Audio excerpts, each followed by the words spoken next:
안녕하세요. 오늘 온다라 인문 아카데미 소설가가 들려주는 한옥 이야기란 주제로 강연을 하게 될 소설가 황지호입니다. 오늘 강의가 여러분들에게 한옥을 이해하고 또 소설을 이해하고 세상과 사람을 이해하는 어떤 기회가 됐으면 하는 바람입니다.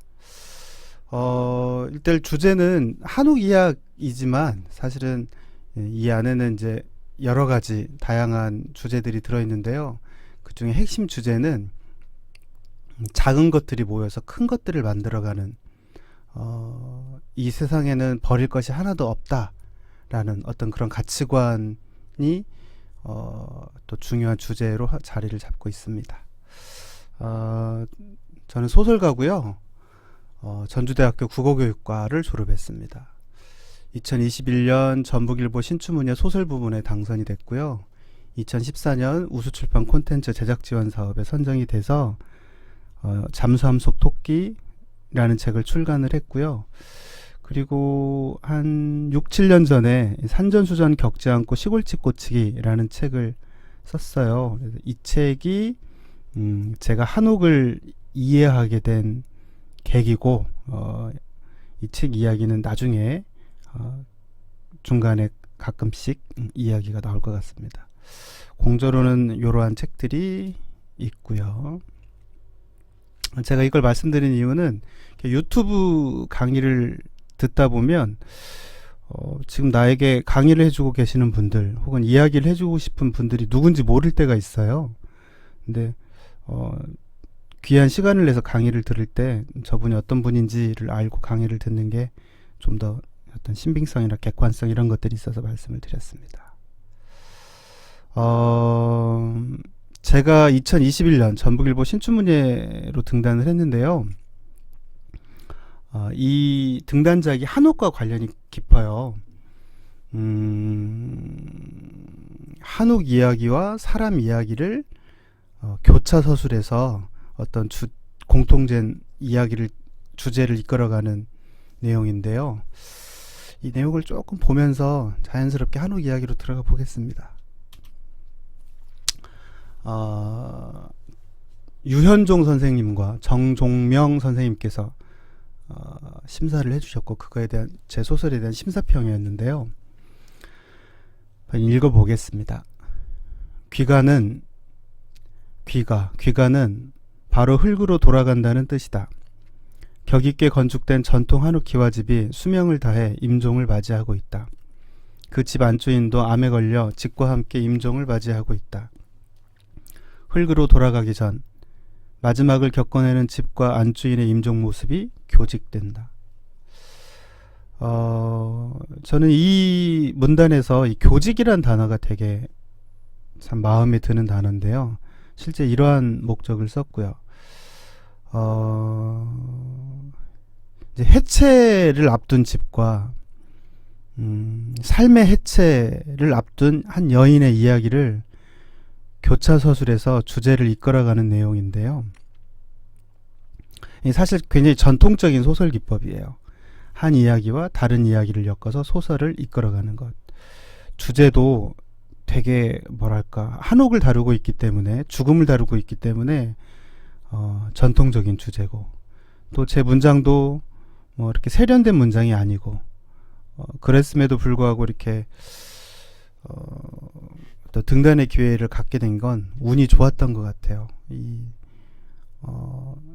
연륜이 높으신 그 심사위원들께서 이 작품을 보게 돼서 등단을 하신 것 같고요. 등단을 하게 됐고요. 이 심사평에서 나와 있지만 여기에서는 이제 그 한옥에 대한 이야기를 조금 하면서 소설이 전개가 되는데요. 제가 이 동영상 강의가 처음이어가지고 되게 좀 어색하고 좀 평소답지 않게 좀 불편함이 좀 있는데요. 그래서 좀 실수를 하고 그래도 여러분들이 좀 이해를 해주시기 바랍니다. 처음이니까 이해를 좀 해주세요. 소설 내용을 조금 볼게요. 저희 강의 중간중간에 아마 소설 얘기가 다시 나올 텐데 중간중간 다시 나올 텐데 처음부터 좀 보고 가겠습니다. 첫 번째 문단입니다. 집에 대한 묘사인데요. 보겠습니다. 전문 용어가 좀 많이 나와요. 집이 죽어가고 있었다. 평고대 안쪽으로 쏟아진 기와는 기단과 마루에서 파편이 되었다. 기와가 밀린 곳은 보토와 진새, 앙토가 드러났고 지붕 위에 있는 흙들이죠. 그 흙에 의지해 민들레가 자라고 있었다. 흙 밑에는 이제 적심들이 쌓이고 적심 밑에는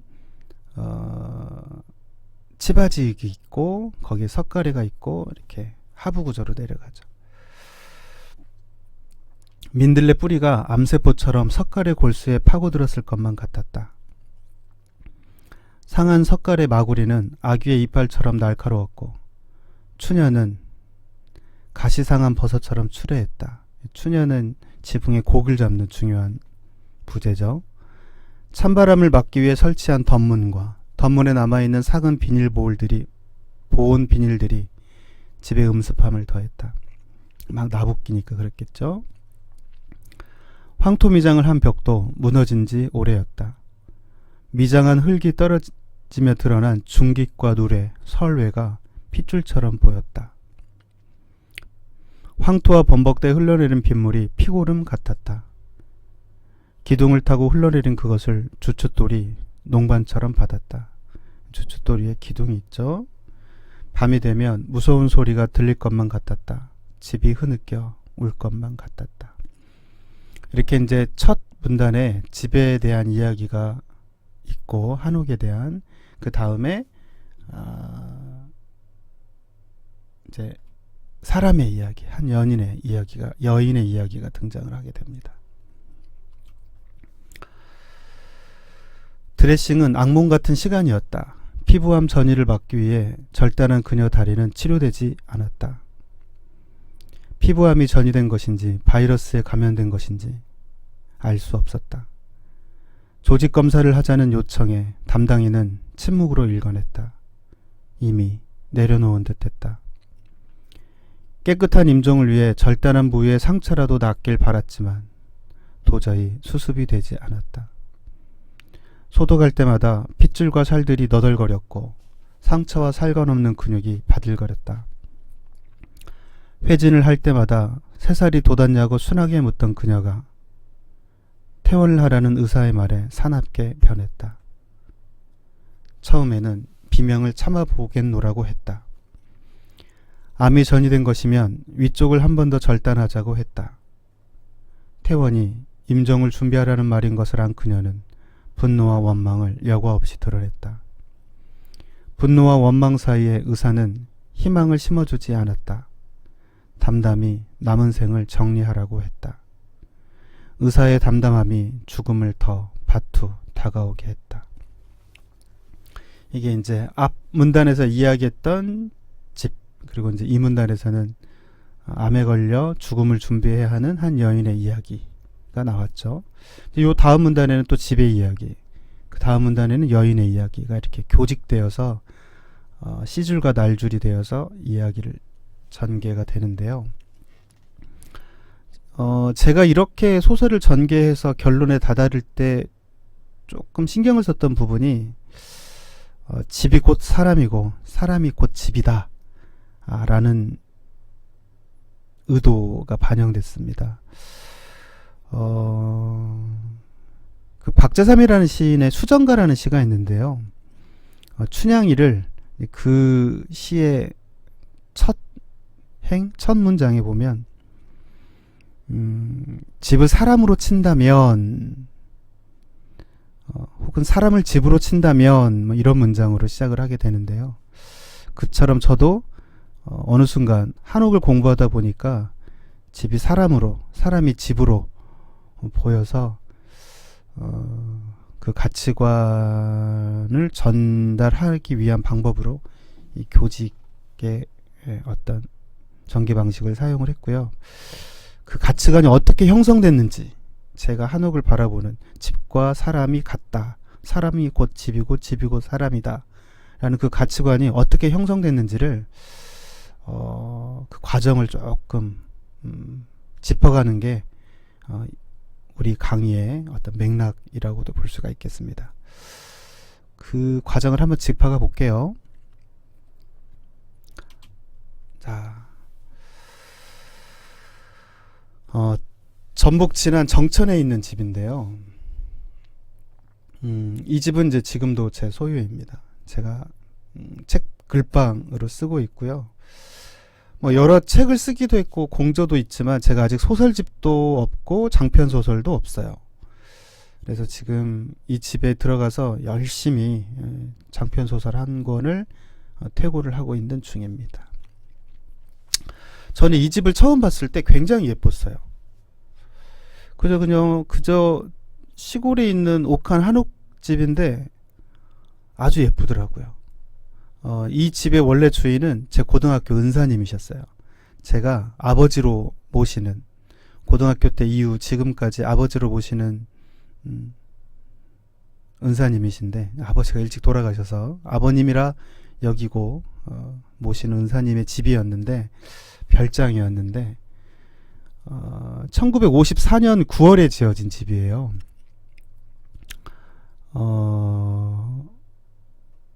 1953년도에 이 마을 전체가 전소됐어요. 여기가 빨치산들이 머물렀던 그 산인데, 빨치산들이 낮에는 산 능선에서 마을을 지켜보고 밤이 되면 내려와서 마을에 머물기도 하고 먹을 것을 가져가기도 하고, 그런 생활이 반복됐는데 어느 날 마을 사람들과 경찰이 그 낮에 마을을 내려다보는 것, 혹은 빨치산들이 은폐 할 수 있는 곳을 제거한다라는 생각에 이 마을 주변에 있는 나무들을 다 벌목했다고 합니다. 그러자 빨치산들이 화가 났고, 그래서 마을 전체를 다 전소했다고 해요. 그래서 전쟁이 끝난 1954년도에 지은 집입니다. 마을의 중심에 자리 잡은 집인데요. 그러다가 1996년도에 저희 은사님께서 이 집을 구매하셔서 한 20년 정도 별장으로 쓰셨다가 제가 2016년에 이 집을 선생님께 물려받았고, 이 집을 나중에 수리를 하게 됩니다. 제가 이 집을 처음 본 건 1999년?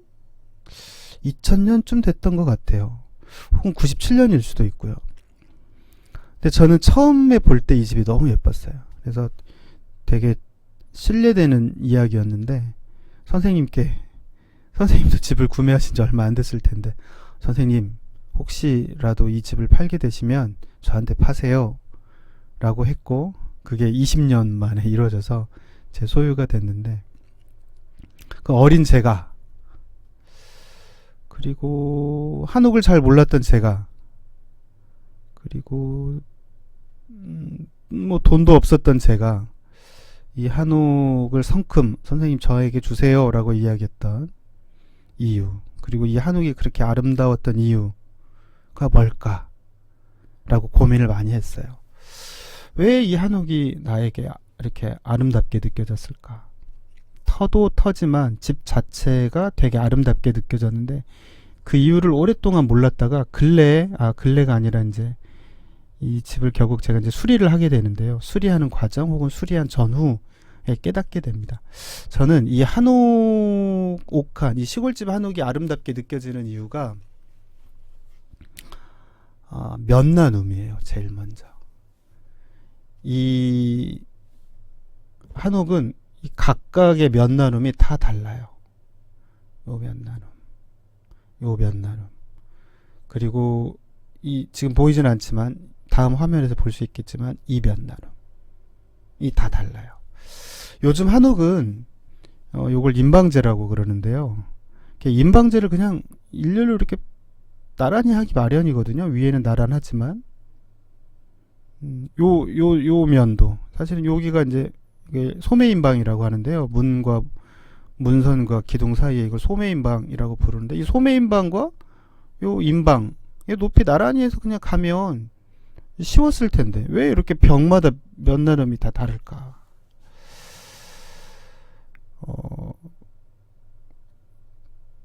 이게 저는 이 집의 첫 번째 아름다움이었어요. 그러니까 목수는 각각의 면에 대한 생각을 따로따로 했던 거죠. 아, 이 면은 여기가 곡광인데요. 곡식을 저장하던 광인데요. 여기는 4칸으로 나누자. 그래서 아래 칸은 곡식이 저장되니까 띄워서 환풍을 시키자. 그리고 나머지 3칸은 곡식으로 하자. 그래서 4면으로 나누고, 요 칸은 부엌이 들어가니까 3칸으로 3등분을 하자. 그런데 문이 들어가니까 여기는 수직에 또 3등분을 하자. 그래서 이 문고리가 벽에 닿지 않고 임방이나 혹은 기둥에 떨어지게 하자. 그러면 벽이 훼손되지 않으니까요. 계산을 한 거겠죠. 이게 귀찮거든요. 그냥 여기 끌구멍이라고 해야 되나? 장부구멍을 그냥 나란히 먹줄 툭툭 튕겨서 나란히 만들면 쉬웠을 텐데, 귀찮게 다 일일이 계산해가지고 위치를 잡아서 끌구멍을 파주고 장부구멍을 파주고 했단 말이죠.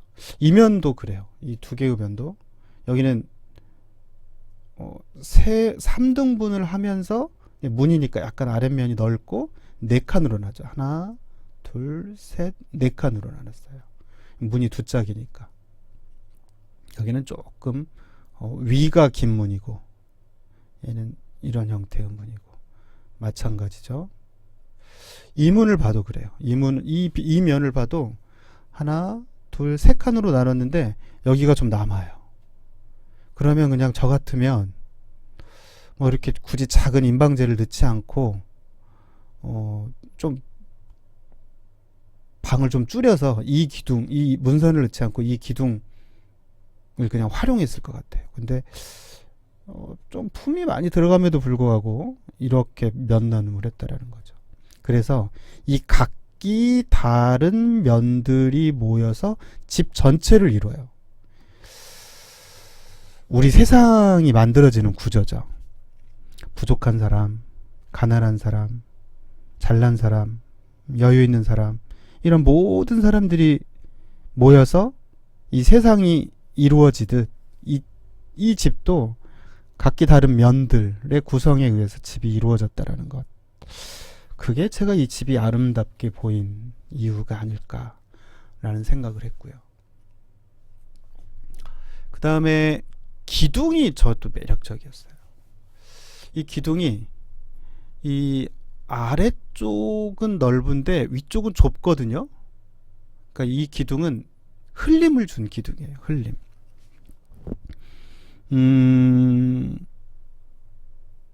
흘림은 그 기둥의 두께를 다르게 하는 거죠. 위쪽은 얇게 하고 아래쪽은 넓게 하고. 그러면 뭐랄까 집이 경쾌해 보이고 가볍다라기보다는 뭐랄까 어떤 좀 날아갈 듯한 그런 모습으로 보이게 되죠. 흘림은 여러 종류가 있어요. 이건 지금 민 흘림이에요. 민 흘림은 뭐 전체적으로 흘림을 주는 경우도 있고 가운데까지만 주는 경우도 있고 그래요. 이 민 흘림과 다른 게 이제 배 흘림이 있죠. 배 흘림, 배가 뿔뚝하게 나오는. 제가 우리 전주대학교를 다닐 때는 중앙도서관이라고 불렀던 건물.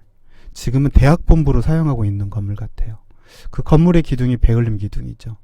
한옥으로서 배흘림 기둥으로 유명한 건 부석사 무량수전이 되게 유명하죠. 제 기억이 정확한지는 모르겠지만 그리스의 신전과 같은 서양 건물에도 배흘림 기둥이 많이 있었죠. 배흘림 기둥, 민흘림 기둥. 이 기둥은 민흘림 기둥이죠. 신경을 많이 쓴 건물이에요. 그리고 이 집이 왜 저한테 그렇게 아름답게 보였을까? 여기도 조금 이 좌측 기둥도 흘림을 좀 줬죠. 이 기둥이 양쪽에 있는 기둥이 좀 솟으면 이건 이제 귀솟음이라고도 하는데 이 집은 그렇게까지 고급 기술이 들어간 집은 아니고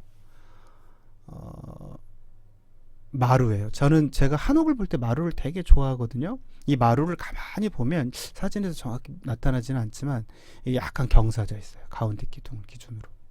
약간 경사를 기둥 있고 위에가 약간 높고 아래가 좀 낮고. 그러니까 뭐라고 해야 될까요? 부채라고 표현하면 좀 그렇고 약간 경사진 마루인데 이게 실제로 이 마루에 앉아보면 되게 편해요. 의도적으로 경사를 준 마루 같거든요. 눕기도 편하고 쓸기도 편하고. 근데 그냥 만들지 않고 아주 정교하게 뭐랄까 물매를 잡았다고 해야 될런지 경사를 준 마루, 툇마루가 되게 매력적이었어요. 그래서 제가 이 집을 보자마자 선뜻 저희 선생님께 파시려거든 저한테 주세요라는 결례를 범했어요. 근데 이제 이 집은 단순히 겉보기에만 아름다운 집만은 아니에요. 내부도 좀 아름다움이 있어요. 볼게요.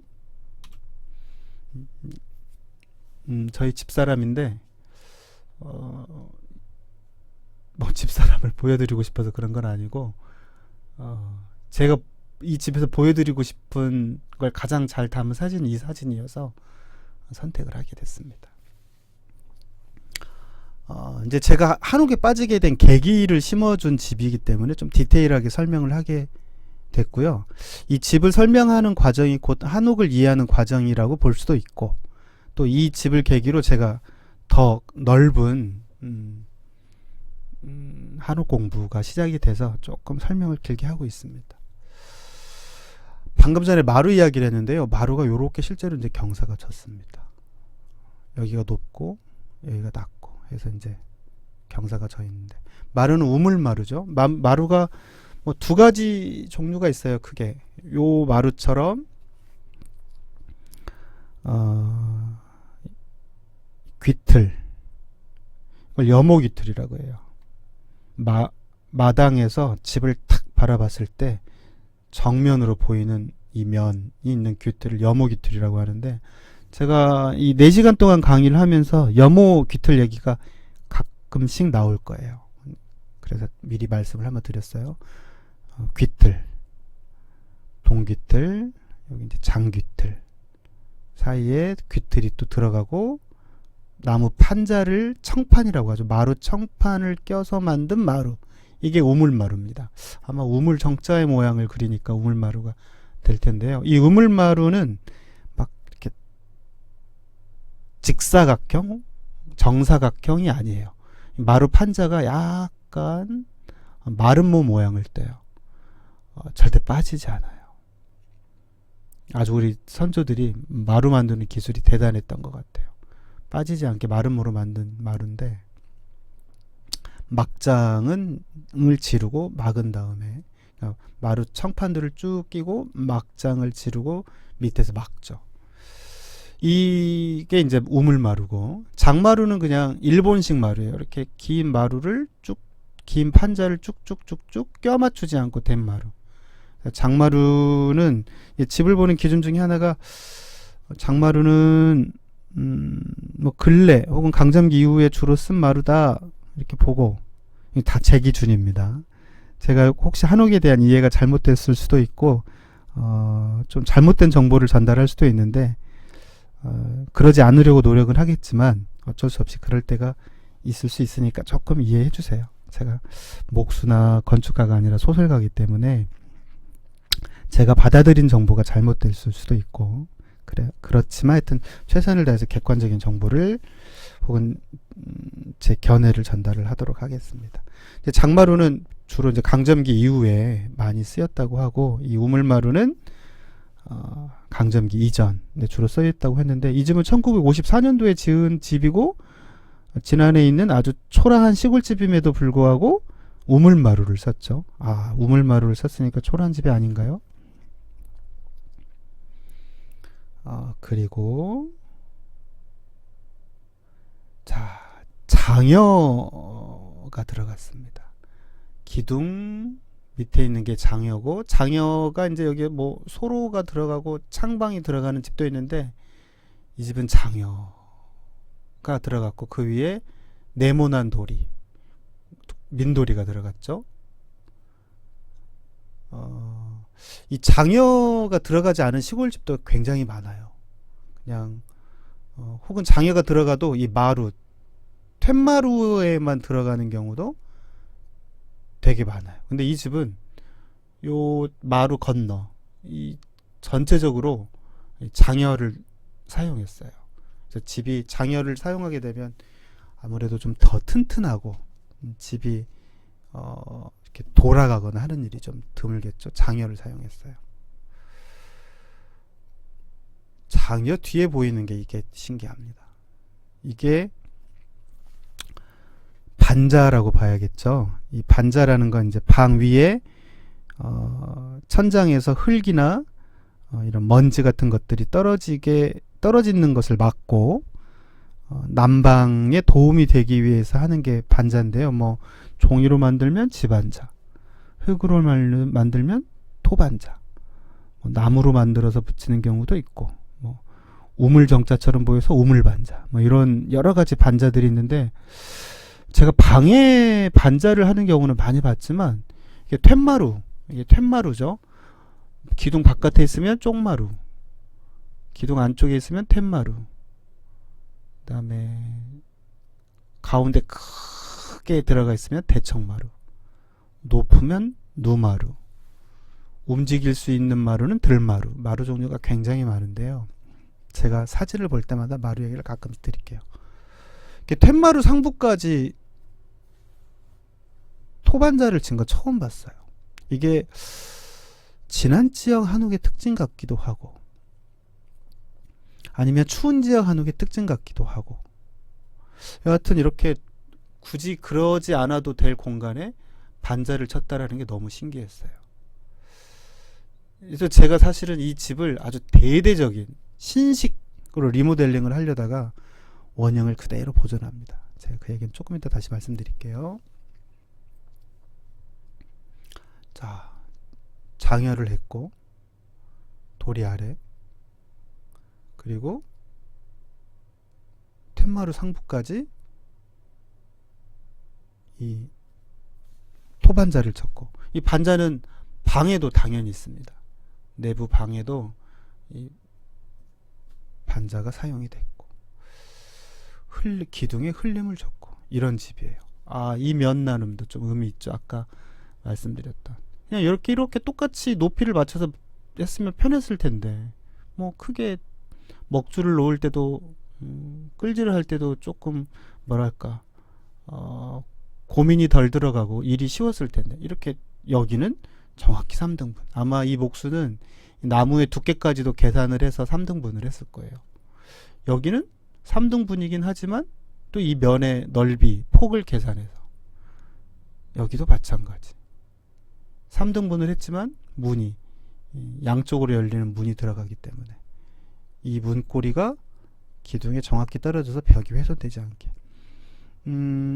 제가 이 집이 오래됐느냐 오래되지 않았느냐를 보는 기준 중에 하나가 이 소매인방이기도 해요.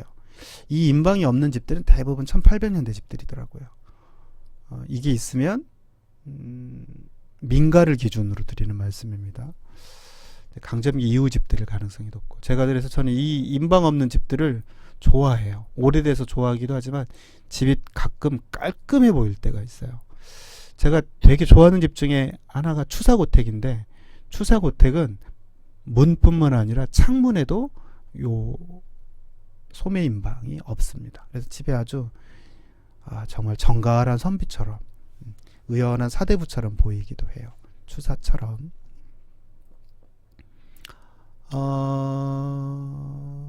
다음 화면으로 넘어가겠습니다. 이 집은 집 자체도 좋지만 이렇게 뒤에 산이 아주 좋아요. 말 등처럼 보이지 않나요? 말 한 장을 얹은. 저는 여기를 제가 그냥 나름 마등령이다 이렇게 사적인 이름을 지어줬습니다. 말 한 장을 올린 말등 같은 대나무가 좋죠. 이 대나무는 과거에는 아주 요긴한 살림살이이기도 했을 것이고, 또 운치를 더해주는 소리와 향기와 때론 죽순이라는 음식을 통해 미각까지 전달해주는 아주 귀한 나무가 대나무죠. 대나무가 있으면 이렇게 멧돼지나 호랑이 같은 동물들도 내려오기가 좀 불편했을 것 같아요. 촘촘하니까. 작은 생나무 울타리의 역할도 해줬을 것 같고. 배산, 임수의 남양집입니다. 아주 터가 좋죠. 이 집은 집 자체로만도 소중하지만 중요하지만 이 터도 매우 중요해요. 제가 이런 이야기를 책에 썼습니다. 그 책 조금 더 알려드릴게요. 좋은 감나무도 있고 여기 행랑채가 있었는데 이 행랑채 나중에 제가 리모델링 하는 과정에서 없애게 됩니다. 제가 혹시 집에서 못 본 게 있나요? 못을 쓰지 않고 지은 집, 옛날 집이죠. 넘어가겠습니다. 터도 좋습니다. 이 집을 이렇게 수리했어요. 제가 집 수리하고 후회를 엄청 많이 했어요. 돈도 돈이지만 오히려 터를 망치고 집을 망쳤다는 생각이 들어서 후회를 엄청 많이 했어요. 그 후회가 사실은 한옥 공부의 발단이 되는데요. 이렇게 수리를 했습니다. 아까 말씀드렸듯이 이 집은 아름다운 면나눔, 토반자, 옥한 한옥, 1954년. 그리고 이 집은 단순히 집 주인과 목수가 지은 집이 아니라 온 마을이 협심해서 지은 집이에요. 나무를 산에서 벌목을 해서 가져올 때도 마을 사람들이 운반을 했고, 기본적인 치목, 예컨대 자규질이나 톱질이나 끌질은 아니어도 그런 기본적인 치목은 마을 사람들이 도왔고, 그 다음에 구들을 놓을 때, 털을 닦을 때, 주춧돌을 놓을 때 다 마을 사람들이 함께 지은 집이라고 해요. 제가 이건 동네 할머니께 다 검증을 했던 내용이에요. 그렇게 옛날 집들은 마을 전체가 지은 집들이기 때문에 그런 공동체의 손길, 공동체의 가치관, 공동체의 어떤 어울림 등이 있는 집이어서 제가 이 집을 목재 하나 또 손대고 싶지 않았어요. 그래서 이렇게 전통 방식의 횟칠, 전통 방식의 구들, 전통 방식의 황토 미장 등을 했는데 하고 나서 후회가 되게 많았어요. 돈도 너무 많이 들어갔고 공사 비용도, 그리고 또 처마를 달아냈죠. 처마를 짧게 해서 집이 오히려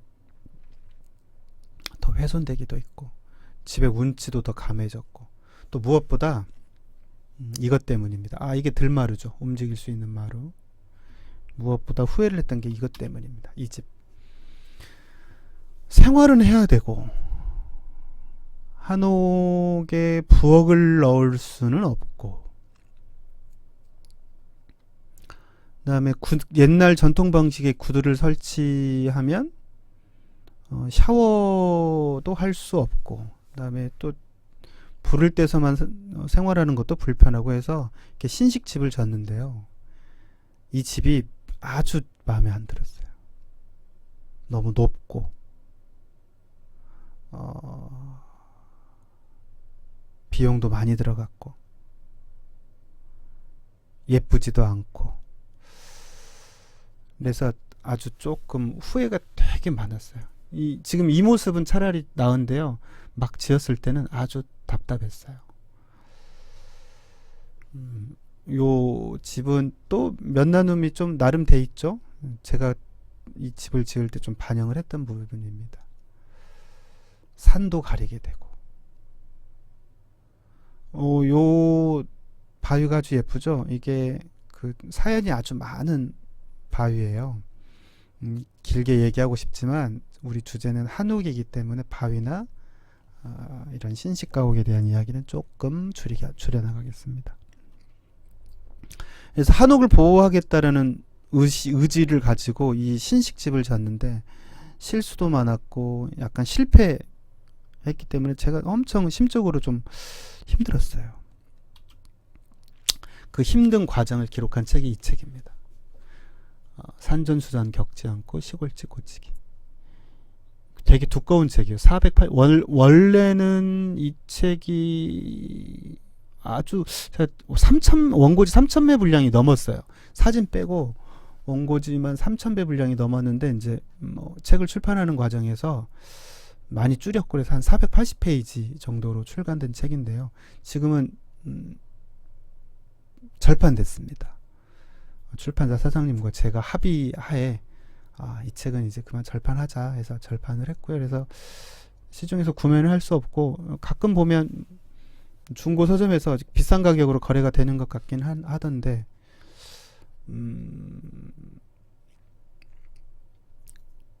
그렇습니다. 제가 이 책을 쓰면서도 참 힘들었고 개인적으로 힘든 일이 많았어요. 경제적으로 힘들었고 심적으로도 힘들었고 그래서 그 집을 수리하고 시골집을 수리하고 새 집을 지을 때 나처럼 실수하지 마라 라는 어떤 마음으로 쓴 책이 바로 이 책입니다.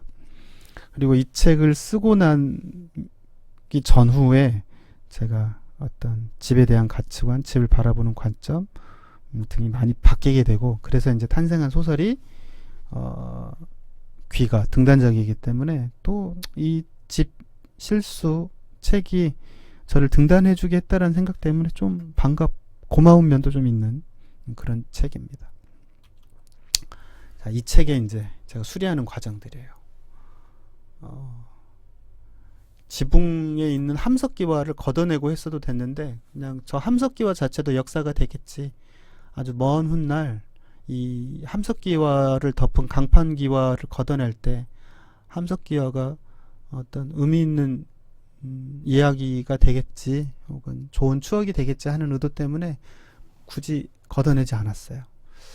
뭐 또 함석기와가 안에 있으면 보온이나 또 외부로부터의 외기, 그러니까 비와 바람을 더 막아주는 효과도 있을 것 같아서 굳이 걷어내지 않았고요. 벽은 해초를 끓여서 석회를 바른 아주 전통 방식을 사용했습니다. 시멘트가 아니에요. 요즘 현대 자재 퍼터라고 빠다라고도 하는데 퍼터도 아니고 진짜 석회를 해초 끓인 물로 미장을 한 겁니다. 미장이 보통 일이 아니더라고요. 전통 방식은. 지금은 마루를 다 걷어냈죠. 나중에 이제 들어오게 됩니다. 외부는 뭐 이런 느낌으로 수리를 했고 내부는 이게 지금 사랑방이에요. 맨 좌측에 있는 방인데 구두를 다 걷어냈습니다. 걷어낸 김에 좀 볼까요? 여기 이제 계자리라고 해요. 구두는 이렇게 경사져 있습니다. 아랫목이고 윗목인데 이게 경사져 있어요. 그래서 이렇게 구두를 쭉 경사지게 깔아서 깔아서 이제 불이 쭉 올라가게 하고 여기에 이제 요 지금 줄이 쳐져 있는데 이 줄들이 이제 고래뚝을 쌓는 줄입니다. 이 구두를 놓을 때 고래뚝 쌓는 방법이 여러 가지예요. 줄고래. 나란히 줄처럼 쌓는 고래도 있고 띄엄띄엄 쌓는 고래뚝을 만드는 방식도 있고 그렇죠.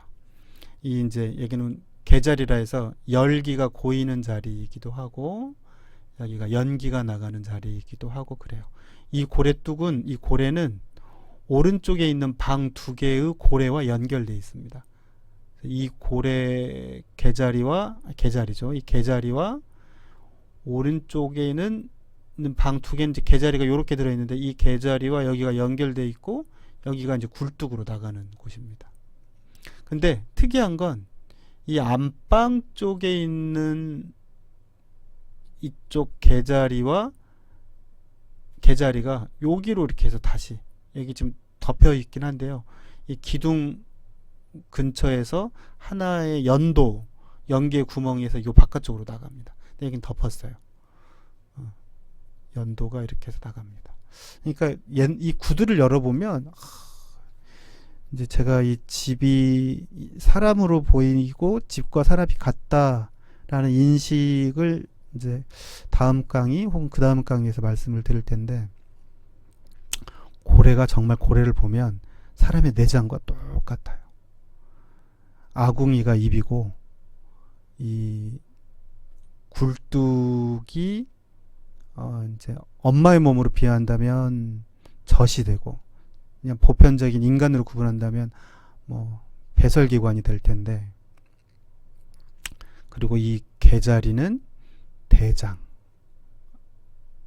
개자리는, 그다음에 연도는 소장, 그리고 뭐 갈비뼈와 이런 것들. 그래서 이 구들 구조는 인간의 내장이고, 사람도 밥을 먹어야 될 듯이 집도 불을 떼주지 않으면 무너져요. 아주 똑같습니다. 물도 필요해요. 물은 나무에서 나와요. 연기에도 수분이 있거든요. 물도 필요하고 훈연시켜야 되니까. 그래서 구들은 하나의 인간의 내장과 같은 역할을 하고, 실제 그렇습니다. 옛날 분들은 그렇게 생각을 했고 그렇게 대접을 해줬어요. 집에. 그 얘기는 제가 3강, 4강쯤에서 조금 아주 자세하게 설명을 좀 해드릴게요. 이렇게 모든 것들을 다 걷어내고 여기에 고래둑을 쌓은 다음에 구두를 깔고 그 위에 흙, 자갈, 모래, 황토 등을 이제 전통 방식으로 깔아서 구두를 만듭니다. 다 제가 했어요. 제가 이렇게 집 수리하면서 손가락, 이렇게 손톱이 4개가 빠졌습니다. 맨날 글만 쓰고 이렇게 수업만 하던 사람이 몸으로 하는 일을 하니까 과부하가 걸리더라고요. 몸도 많이 망친 기도 했어요. 요렇게 이제 여기는 아까 그 방이 아니고요. 이건 가장 오른쪽에 있는 방, 안방인데요. 여기가 아궁이 쪽이고, 여기가 이제 요 벽 넘어가 가운데 방이 되겠죠. 여기 이제 화강암으로 깔았는데, 여기에 이렇게 경사져 있죠. 근데 이게 너무 두꺼워요. 불이 올라오는데 너무 오래 걸려요. 사는 집은 구들이 두꺼워도 괜찮은데, 이렇게 글방, 별장처럼 사용할 집은 구들이 두꺼우면 안 됩니다. 구들이 좀 빨리 올라오고, 그래서 좀 빨리 쉬고, 그래서 중간중간에 불을 좀 떼주더라도, 살지 않은 집은 구들이 얇아서 조금 불이 빨리 올라오게 하는 게 좋아요. 이런 것들, 실수들이 쌓여서 이제 제가 집에 대한 스트레스를 받게 되는 거죠.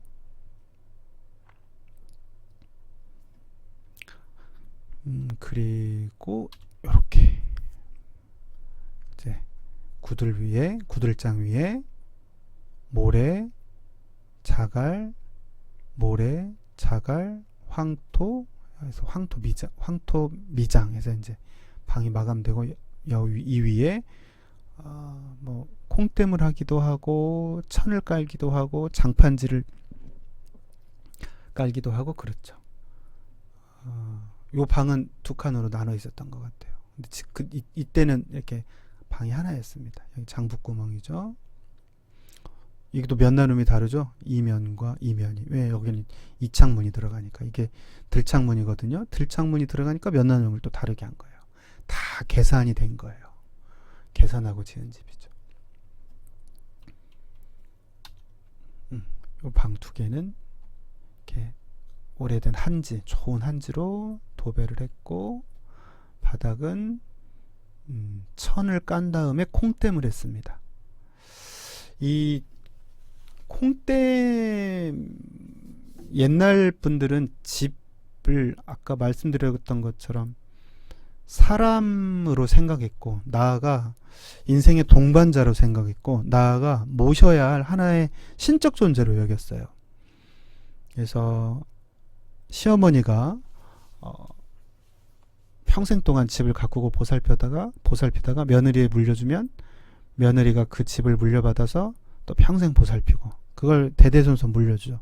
경상도에 가면 그런 집들이 되게 많습니다. 평생 아끼고 보살피고, 그거에 의지해서 살다가, 집에 의지해서 살다가 다시 흙으로 돌아가고, 아이들이 또 다시 집에 의지해서 살고 보살피다가 다시 흙으로 돌아가는 과정이 반복되죠. 그래서 이 집을 아끼는 게 대단했는데, 이 방 같은 경우도 그랬어요. 방을 어떤 식으로 관리를 했냐면 방바닥에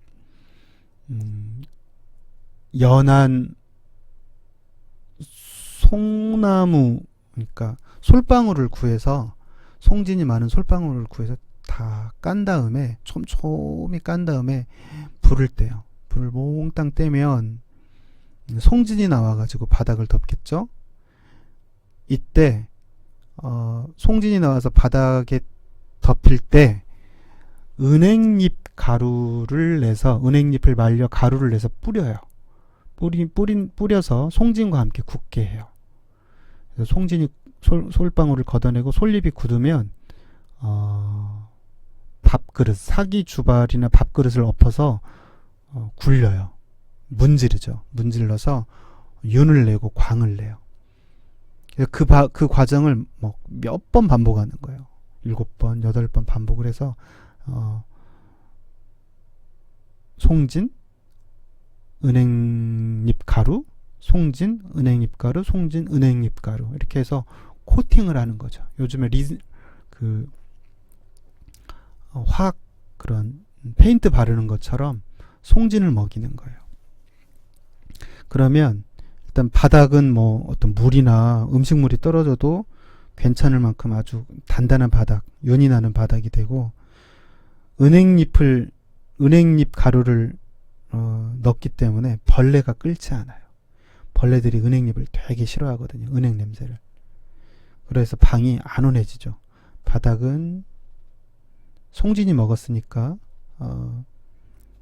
아주 윤이 나고 반질반질하지만 아주 딱딱하지 않고, 그래서 은은한 은행잎 향이 나서 벌레들이 물지 않고, 그래서 그 방은 아주 어머니의 품 같은 그런 방이 됐다고 해요. 그래서 옛날 분들은 그렇게 집을 관리했고, 집을 사람처럼 여겼고, 어머니처럼 여겼다고 해요.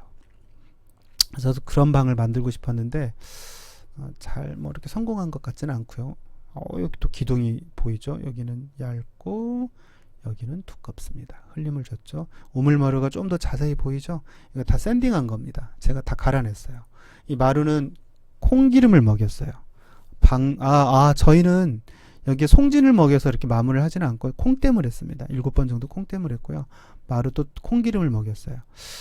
콩기름을 먹일 때, 마루는 들기름을 먹였어요. 들기름을 먹일 때 이게 들기름을 먹여야 되는데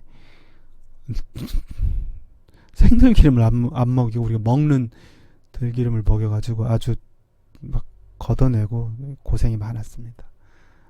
우물마루가 보이죠? 이렇게 동기들, 청판, 조금 잘 깨끗해졌죠? 먼지를 걷어내니까.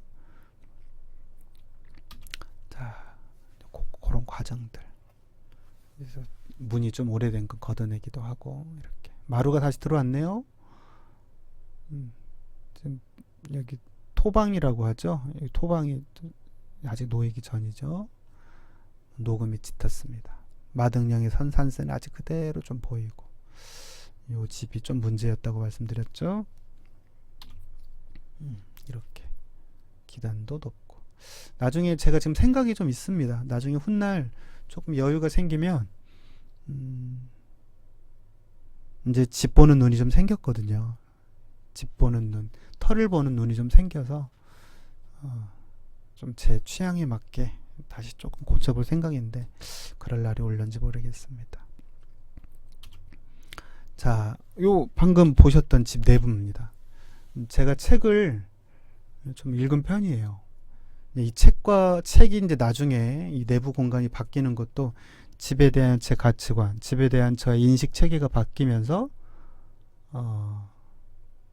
이 내부도 바뀌게 되고 집 전체적으로 좀 변화가 오게 되는데요. 여하튼 이 당시에 이제 집 내부입니다. 여러 책들이, 대망도 보이고요. 빛깔 있는 책들도 보이고요. 삼국지, 이게 이제 황석영 단편 100일, 이 책이 좀 귀한 책이죠, 저한테는. 신과 함께 삼국지, 이문열 삼국지, 황석영 삼국지,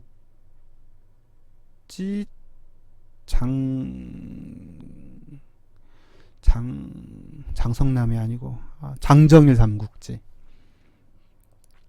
이문열 수호지도 좀 보이고요. 그렇습니다. 여기 이런 책들도 좀 보이고, 만화책도 제가 좀 보거든요. 신의 물방울, 안나 까레니나 뭐 이런 책들이 좀 보입니다.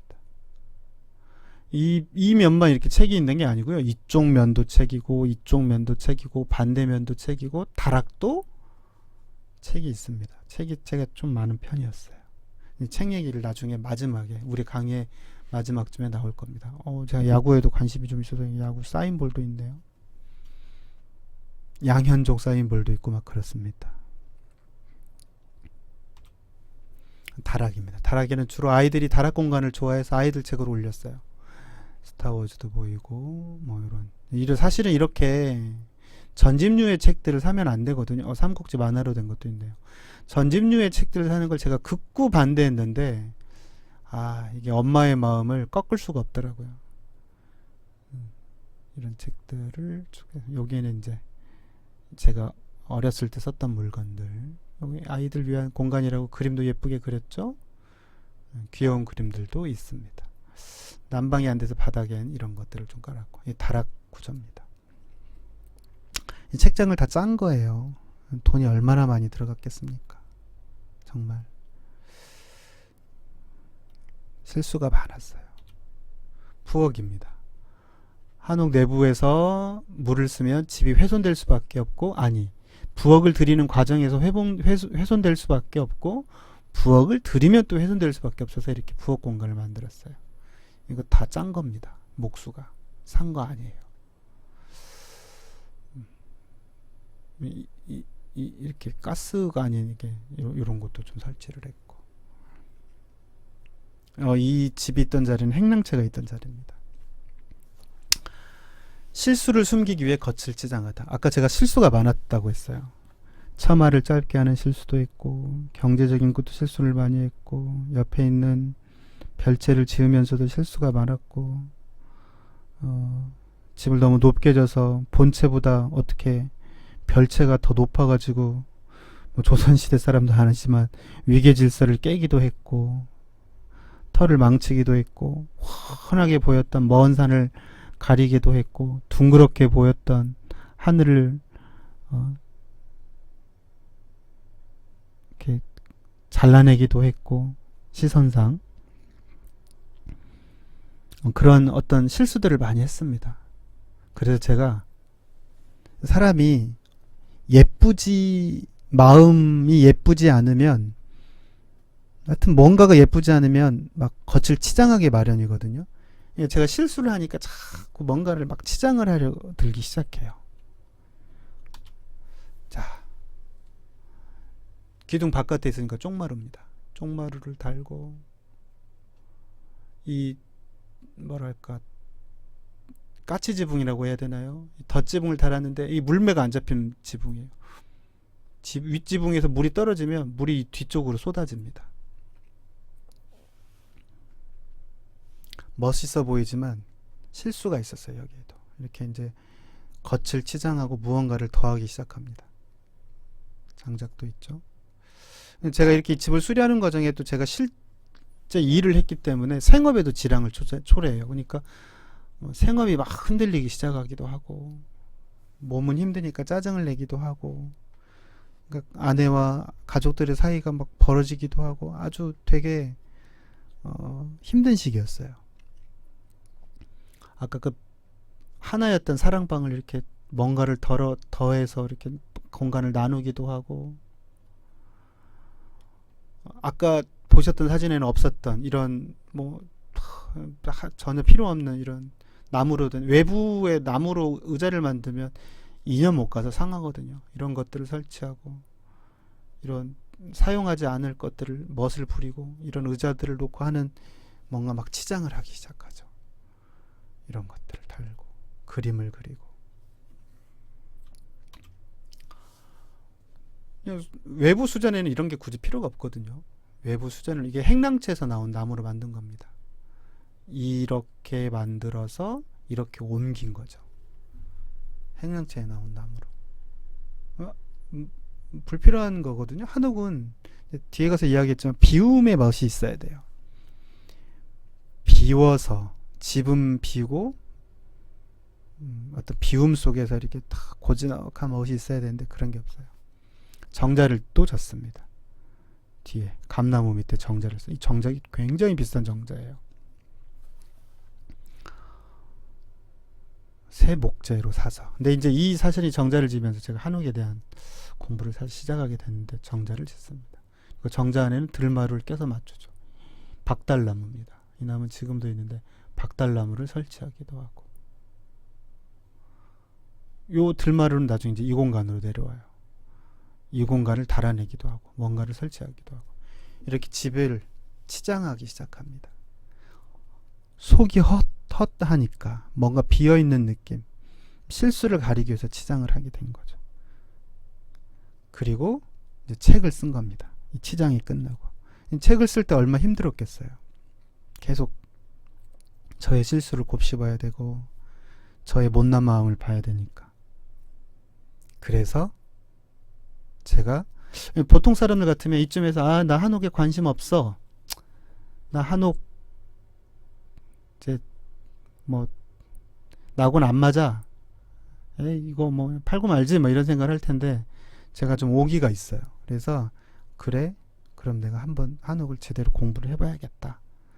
뭐 다시 짓건 안 짓건 간에 한옥을 좀 공부를 해보자 해서 이런 문장이 나옵니다. 여행이 끝나자 길이 시작돼요. 자, 지금부터 이제 한옥에 대한 답사, 한옥에 대한 독서, 한옥에 대한 사유가 시작이 됩니다. 이때부터. 사실은 이제 그러한 과정이 끝나고 집을 고쳤어야 되는데 오히려 집을 고치고 난 다음에 이런 여행을 시작하게 돼요. 자, 그러면 이제 2강, 3강은 이 여행에 관한 기록이겠죠. 한옥을 여행하는 혹은 한옥의 길을 걸었던 과정이 되겠죠. 그 과정은 2강, 3강 그리고 이제 4강에서는 이 기승전결이라고 할까요? 이 이야기들을 끝맺는 강의로 전개가 되겠습니다. 일단 오늘은 1강은 여기까지 하고 2강은 또 이어서 하겠습니다. 잠깐 쉬었다 가겠습니다.